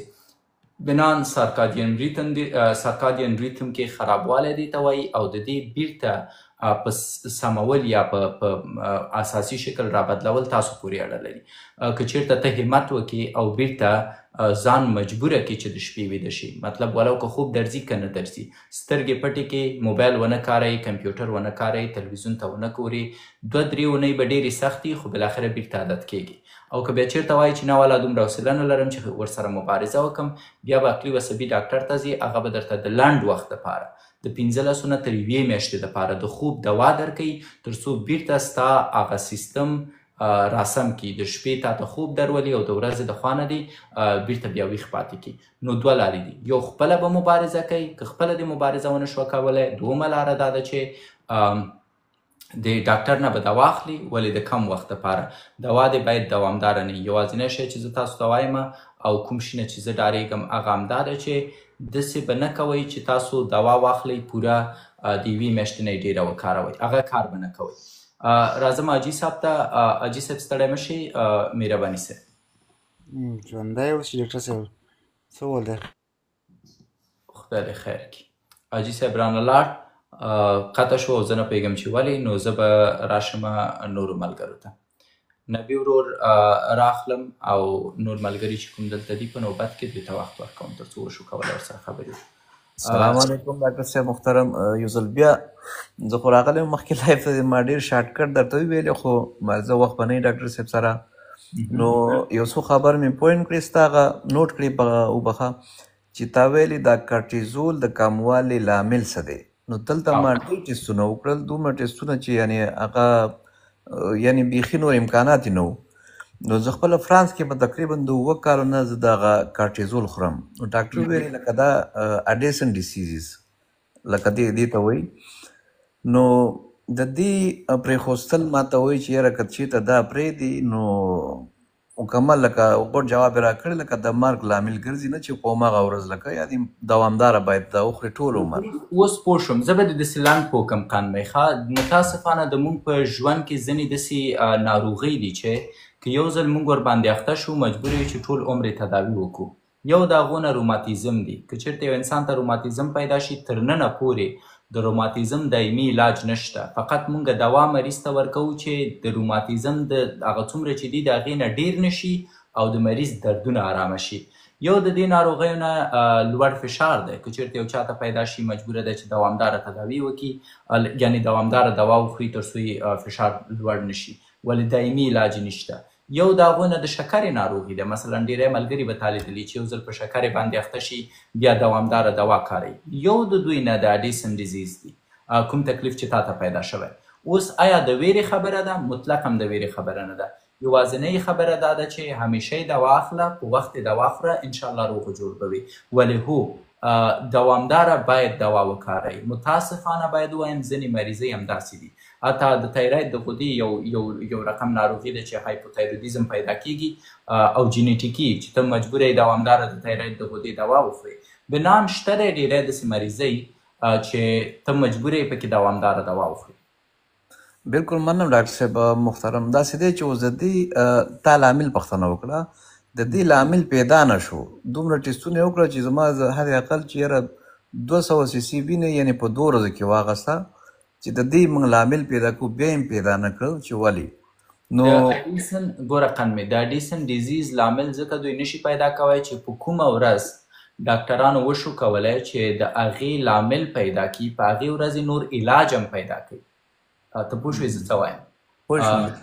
بنان د همدې د خاطره ته مجبور یې دوامداره دوا وخوري. خو زه یو شی تا ته وایم نبي ورور چې داسې 1% دم چرت خرابه نه کړي، ځکه دا کوم داسې ناروغي نه ده چې تا راچپه کړي او تا له منځه یوسي کله چې ته دوا خورې. دوامداره دوا خوره او خپل عادي ژوند ته دوام ورکړه. او په اوسني شرایطو کې به داسې څوک ونه ګوري چې هغه د حتما د یو شي دوا ونه خوري. حتما په یو شي کې مشکل لري او مجبوره ده د یو شي دوا وخوري. قدرت الله صاحب الله مو راوله ستړی مه شي. ته مایک روښانه کړئ مهرباني. سلامونه نیکې هیلې ډاکټر صاحب محترم خیر. وعلیکم السلام. ستړی مه شي صاحب. خدای دې کې چې روغ و جوړ او په صحت جامه کې اوسېږي. مننه قن الله دې اجر درکړي. سوال مې دا و ډاکټر صاحب دغه فراموشي زښت ډېره موږ ته پیدا شوې او بل دا درس چې درس ته ځي مثلا قلم کتابچه چې چیرې مجلس ته کښېنم او ډېر سخت زړه تنګیا راته پیدا شوې او فراموشي. مثلا یو سړی یو نوم راته درته اخلي چې فلانی په دغه نوم دی او 15 دقیقې دې په یاد وي بیا بېرته فراموش شي. د یاد فراموشۍ اړوند به زه دومره درته وایم قدرت الله جان چې کله ته مغزو سره ډراماتیکه لوبه وکړي، مطلب خپل مغزه خفه کړي، جګرخونه شي، ژور خفګان ولري، تشویش ولري، وسواس ولري، خوب دې سم نه اوسي، نو د دې له امله تا ته فراموشي راځي یا تا نه شیان هیریږي. او دا هیریدل په دوه ډوله دي. یو اوږدمهاله حافظې کې ستونزه پیدا کیږي چې مطلب ستا ماشومتوب درنه هیریږي، پخواني شیان درنه ټول هیریږي. یو لنډمهاله دی چې مثلا ته د بکسه دلته ږدې د میز په سر، سبا ته دې په یاد نه وي چې یاره ما بکسه چیرته ایښي، یا یو ساعت وروسته دې په یاد نه وي چې ما بکسه چیرته ایښي. بنان په مغزو باندې فشار راوستل هم ستاسو اوږدمهاله حافظې ته ضرر رسوي، هم ستاسو لنډمهاله حافظې ته ضرر رسوي. زما مشوره دا ده چې د تشویشونو نه ځان لرې وساتئ. زما مشوره دا ده چې د پریشانیو نه ځان لرې وساتئ. او د حافظې د بیا ښه کولو دپاره زه یو ډېر ساده فرمول لرم. اصل شات واخلئ، بادام واخلئ، کاجو واخلئ، چارمغز واخلئ، پسته واخلئ او خرما واخلئ. اوس خرما را واخلئ، ټوټه ټوټه یې کوئ، بادام چې دی میده کوئ، کاجو میده کوئ، چارمغز میده کوئ، پسته میده کوئ، دا په شاتو کې ور واچوئ او ښه څه یې ولړئ. هر سهار چې تاسو راپورته کیږئ مخکې د سباناري نه نیمه کاشوګه د دې خورئ. دا ستاسو حافظه فوق العاده ځواکمنوی شي او د تاسو ستونزه په اساسي شکل باندې له منځه وړی شي. راځم بل ملګري ته، راسره خان دی، ده ته به وخت ورکړم او ځینې نورو ملګرو ته که راسره کړم. السلام علیکم ډاکټر صاحب. وعلیکم السلام. ستړی مه شي صاحب. چا صاحب ښې جوړې سې که نه؟ الله دې اجر درکړي، مهرباني ورو. ډاکټر صاحب د ما خو د معدې مشکل د 3 کاله کېږي چې د صحیح ده. بیا هر ډاکټر ته افغانستان، کابل کې، پېښور کې ټولو ډاکټرانو باندې وګرځېدم. اخري ډاکټر یو ماته یو خبره وکړه، نور مې ګولۍ دوایم ډېر اخري درجې ته را رسول ده چې الحمدلله دوایانې ډېرې کمې سوي دي.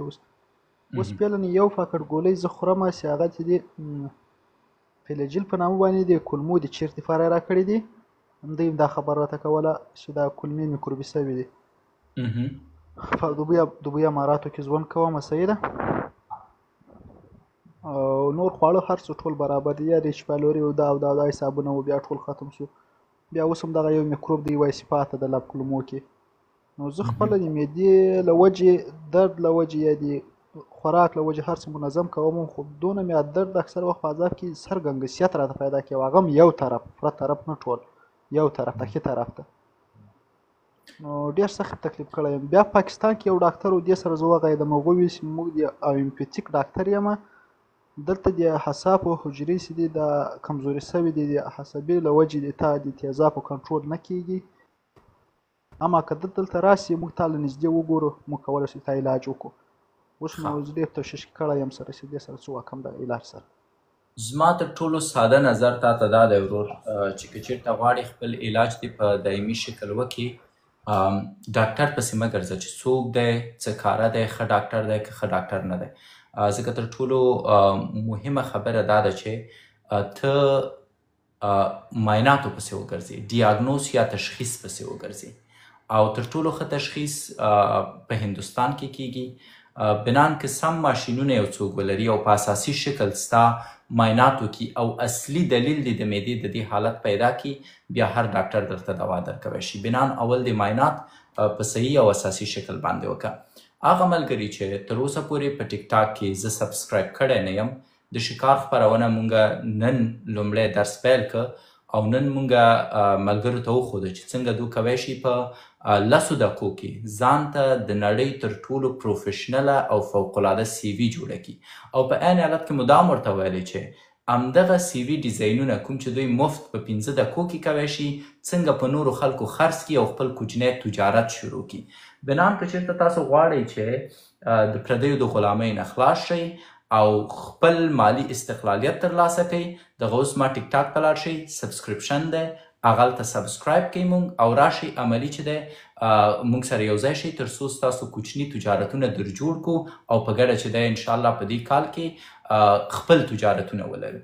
دومه خبره مې چې کوله که چېرته غواړئ خپل ژوند مو بدل کړئ په ځانګړي ډول غښتلي ماغزه ولرئ حتما کولی شئ دا کتاب واخلئ امازون ته لاړ شئ ولیکئ توت رایزر بوک کله مو چې ولیکه کتاب مخته درځي کولی شئ ځان ته یې واخلئ په مجرد د دې چې تاسو کتاب اخلئ پښتو او دري موږ تاسو ته وړیا درلیږو کوم څه مو چې واورېده زما د ټیم د خوا یو تجارتي اعلان و چې کولی شئ ستاسو ژوند بدل کړي او زړه مو کوي د ما د خاطره کوئ که نه کوئ اما ما ته ویل شوي دي چې دا خبرې به کوئ نو ما وکړې چې انشاءالله په تاسو بدې نه لګېدلي مګر هو د کتاب په اخیستلو کې تاسو ته ګټه ده او د ښکار خپرونې سره د یو ځای کېدو په برخه کې تاسو دپاره ګټه ده یو دعا سره هر څه پای ته رسوو الله تعالی دې موږ ته د شهادت مرګ را په نصیب کړي الله تعالی دې موږ د قبر د عذاب نه وژغوري الله تعالی دې زموږ قبرونه روښانه او پراخه وساتي الله تعالی دې ټول بې مونځه په مونځ راولي الله تعالی دې موږ د خپل ځان نه لرې کوي الله تعالی دې موږ ته د نیکۍ هدایت وکړي الله تعالی دې د موږ د عزت حافظ اوسي الله تعالی دې د موږ رزق پراخه کړي الله تعالی دې په موږ باندې د رحمتونو د رازونو او د ثروتونو د خزانو دروازې راخلاصې کړي الله تعالی دې د موږ ملګری اوسي او د هغه ملګرتیا د هرې ملګرتیا نه بهتره ده الله تعالی دې زموږ د ټیک ټاک کورنۍ لا پسې خوشحاله آباده سرلوړې او لا ډیره کړي الله تعالی دې تاسو خوشحاله ولري مننه له دې چې راسره وئ الله تعالی دې زموږ نننی بحث په عبادت باندې بدل کی او الله تعالی دې ټولو ورونو ته هدایت وکړي چې د قومي جنګونو د اسلام اړوند د ټیکهدارۍ د ملحدینو یا الحاد ته د تبلیغ د عیاشۍ او د فحشا په ځای داسې یو څه په ټولنیزو رسنیو ولري چې هغه یو مثبت بدلون راولي ټولو سره مینه لرم ټول په ځان پام کوئ خپل صحت مو اولویت وګرځوئ ځکه تاسو یاست چې دا جهان دی که چېرته تاسو نه اوسئ دا جهان اصلا معنا نه لري تر بیا مو الله مل په ځانونو پام کوئ خوشحاله او آباد